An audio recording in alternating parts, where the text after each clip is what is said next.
नमस्कार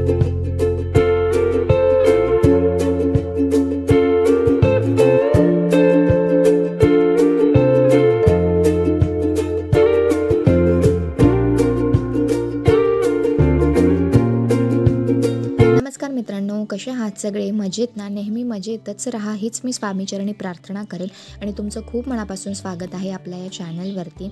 आजचा व्हिडिओ हा माझ्या बर्थडेच्या एक दिवस आधीचा असणार आहे। या व्हिडिओमध्ये मलाही सरप्राईज मिळाला आहे आणि तुम्हालाही कळेल ते सरप्राईज काय आहे ते लास्टला। सो त्याच्यासाठी तुम्हाला पूर्ण व्हिडिओ बघावा लागेल। व्हिडिओ आवडल्यास लाईक शेअर नक्की करा आणि मला कमेंटमध्ये सांगा की तुम्हाला हे सरप्राईज कसं वाटलं आणि तुम्ही चॅनलवर नवीन असाल तर चॅनलला सबस्क्राईब नक्की करा। सो दुपारी मला राकेश फोन करून सांगता की आपल्याला बाहेर जायचं आहे, तू रेडी राहा लवकर आणि स्वयंपाकही करून ठेव, आपण घरी जेवणार आहोत म्हणून। म्हटलं ठीक आहे। मी त्यांना फोनवरती विचारलं की आपण कुठे जात आहोत वगैरे, पण ते एवढंच बोलले की आपल्याला सिटीमध्ये जायचं आहे, जे की आम्ही थोडंसं आउटसाईडला राहतो आणि सिटीमध्ये जायला एक 10-15 किलोमीटरचं अंतर आहे। त्याच्यामुळे मग आम्ही लवकर निघतो का आम्हाला काही जरी घ्यायचं असेल तेव्हा, त्यामुळे म्हटलं ठीक आहे रेडी राहते। मग मी जास्त काही फोनवर त्यांना विचारलं आणि म्हटलं बघू नंतर घरी आल्यावरती विचारेल। बट स्वयंपाक काय करायचा हा प्रश्न होता। मग त्यांनाच विचारलं की काय करू स्वयंपाक म्हणून। मग त्यांनी पण मला एक आमच्याकडे काही नसेल ना तर एक रेसिपी नेहमी डोक्यात असते की हे खायचं असेल ते म्हणजे खिचडी। तर ते मला लगेच बोलले की तू खिचडी बनव, जास्त काही झंझटमध्ये पडू नको वगैरे म्हणून, कारण की खिचडीला कष्टही कमी लागतं आणि वेळही कमी लागतो। म्हटलं चला मग छान मस्त अशी मसाला खिचडी बनवूया। आणि लवकर बनवण्याच्या नादामध्ये काहीतरी गडबड होते, ते म्हणजे तेच की माझ्याकडनं खूप जास्त तेल ओतलं गेलं होतं। बरं फोडणी देण्याच्या आधी माझ्या लक्षात आलं म्हणून थोडंसं वरचं तेल बी काढून घेतलं आणि त्यानंतर मग छान अशी मसाला खिचडीला मी फोडणी दिली। खिचडीसोबत काहीतरी छान खावं असे कारण इच्छा होती म्हणून म्हटलं चला बटाटा भाजी करू, जी की राकेशलाही प्रचंड आवडते आणि मलाही आवडते, म्हणून त्याचंही प्रिपरेशन मी आधीच करून ठेवलं होतं।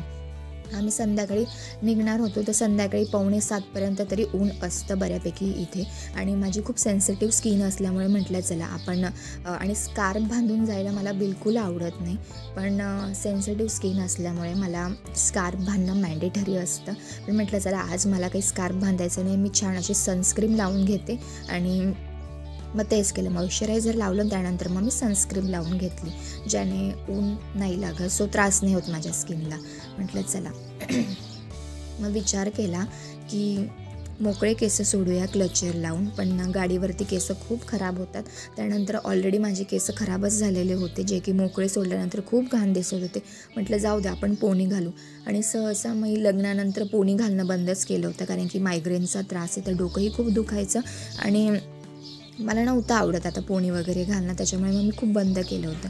सो खूप दिवसानंतर मी पोनी घालते आताही, आणि ह्या टॉपवरतीही छान दिसत होती पोनी घातल्यानंतरही केस माझे काही छान दिसत नव्हते मागून, कारण की खूप खराब झाले होते।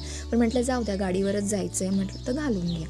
आणि लिपस्टिक मी नेहमी अशा प्रकारेच अप्लाय करते, जे की एका व्हिडिओमध्ये पाहिलं होतं, आलिया भट्टची ट्रिक आहे ही लिपस्टिक लावण्याची। सो मी पण असंच ट्राय करते आणि खरंच खूप कमी क्वांटिटीमध्ये छान ही इव्हनली अप्लाय होते लिप्सवरती। सो इथे मी छान अशी मस्त रेडी झालेली। आणि बाय द वे हा टॉप मी ऑनलाईन परचेस केला होता, जो की मला खूप प्रचंड आवडलेला आणि तो दिसतोही खूप छान। इथे मग आम्ही पुढे आमच्या वाटचालीला निघालो, जिथे आम्हाला जायचं होतं तिथे। आणि जाता जाता इथे इतका सुंदर सनसेट होत होता आणि सूर्य पण इतका छान मस्त असा तांबूस कलरचा म्हणतो ना, ऑरेंज वगैरे असा कलरचा झाला होता। ते कॅप्चर करता नाही आलं मला, कारण की ट्रॅफिक होते आणि गाडी खूप हलायची त्याच्यामुळे। पण शेवटी मग आम्ही आमच्या डेस्टिनीवरती पोहोचलो, जिथे आम्हाला जायचं होतं तिथे। इथेही राकेशला विचारलं कुठे चाललं, ते म्हणे इथे आलोच आहे, पुढे तुला कळेलच। मग सोनीचं शॉप पाहिल्यावरती माझी ट्यूब काही पेटतच नव्हती की इथे का आलो आहे म्हणून असं, कारण की आमच्याकडे ऑलरेडी कॅमेरा आहे। सो अजून एक कॅमेरा घेत आहे की काय वगैरे असं होतं। आणि राकेश खूपदा मला बोलले की ड्रोन घ्यायचा आहे म्हणून, बट आपल्याला काही तो यूजफुल नाही आहे म्हणून त्यांना मी नाही म्हणायची। आणि जेव्हा या काकांनी हा ट्रायपॉडचा बॉक्स बाहेर काढला तेव्हा मग मी शॉक झाले।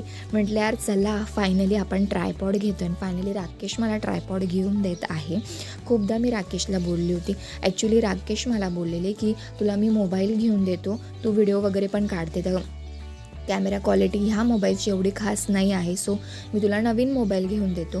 पण त्यांना मी नेहमी हेच म्हणायचे की नवीन मोबाईलची आवश्यकता नाही आहे, कारण की माझा हा मोबाईल खूप चांगला चालतो आहे, त्याचा अजून एक्सपायरी डेट आलेली नाही आहे. तर म्हटलं नवीन मोबाईल घ्यायचा परत खर्च करायचा, त्यापेक्षा त्यांना म्हटलं आपल्याकडे छान मोबाईलपेक्षा चांगल्या क्वालिटीचे व्हिडिओ येतील असा DSLR कॅमेरा आहे, त्याच्यासाठी फक्त एक ट्रायपॉड घेऊन द्या, जो की खूप जास्त महाग पण नव्हता. आणि हा ट्रायपॉड खूप स्वस्तात पडला. ऑनलाईन त्याची प्राईस जेवढी होती तेवढीच, त्याच्यापेक्षा 100 रुपये आम्हाला कमी लागले ऑफलाईन घेतल्यानंतर. आणि इथेही थोडं किचकिच करावी लागली, तेव्हा कुठे त्यांनी थोडे पैसे कमी केले, फार पण नाही, फक्त 100 रुपये कमी केले, ते पण किचकिच केल्यानंतर.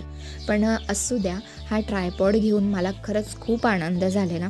खूप दिवसांपासून मी राकेशला सांगत होती, बट काही ना काही गोष्टी चालू होत्या मध्ये की ज्याच्याने हे राहूनच जात होतं घ्यायचं. बट मे बी राकेश क्या लेके तू बता तुझे कैसा लगा?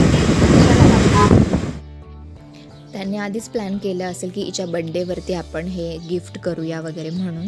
सो त्यांनी ह्या वेळेस मला हे सरप्राईज दिलं, जे की मला खरंच आवडलं. सो तुम्हालाही हे सरप्राईज आवडलं की मला नक्की सांगा कमेंटमध्ये. व्हिडिओ आवडल्यास लाईक शेअर नक्की करा, चॅनल सबस्क्राईब